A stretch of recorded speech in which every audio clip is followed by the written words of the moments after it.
Di medan kokurikulum kita bersatu, melangkah bersama membina jitu. Disiplin amanah jadi pedoman, membentuk insan masa hadapan.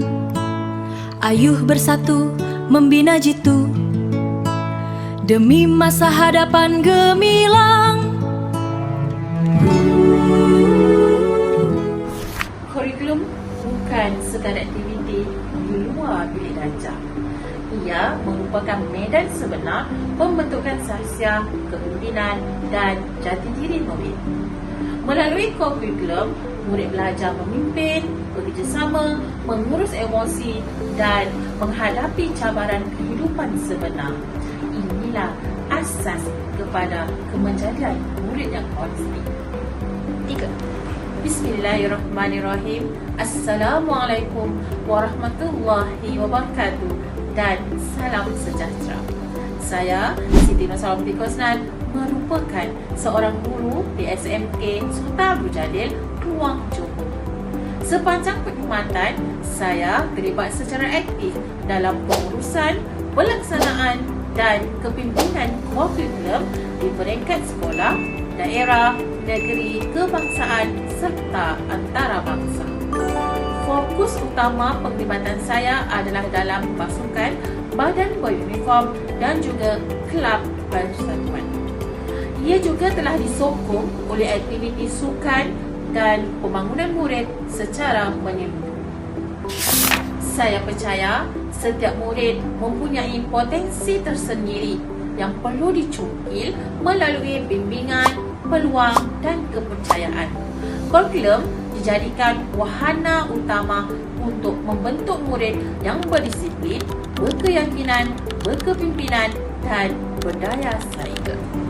Penglibatan saya dalam kurikulum turut disokong oleh pelbagai pengiktirafan dan pensijilan di peringkat antarabangsa, kebangsaan, negeri dan daerah. Penterafan ini merangkumi peranan sebagai guru pembimbing, hakim, ketua juri, panel penilai, penyelaras serta penerima anugerah kecemerlangan kurikulum. Kesemua pengiktirafan ini menjadi penanda aras kepada kualiti bimbingan dan komitmen berterusan dalam pembangunan kurikulum murid.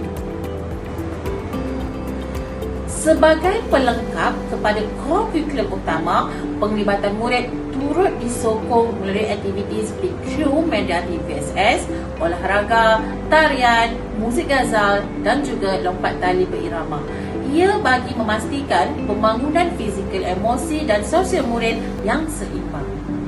Selain pelaksanaan kurikulum, saya juga aktif dalam bidang penulisan, penerbitan dan perkongsian amalan terbaik bagi membudayakan ilmu dan memperluas impak kurikulum secara lestari.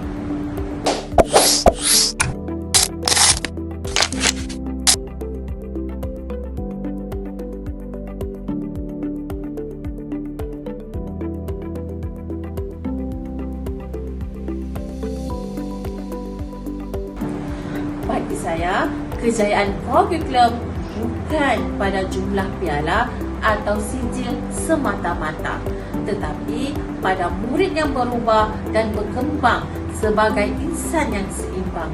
Inilah komitmen saya menjadikan kurikulum sebagai pembangkit kebajikan murid. Sekian, wabillahi taufiq wal hidayah. Wassalamualaikum warahmatullahi wabarakatuh.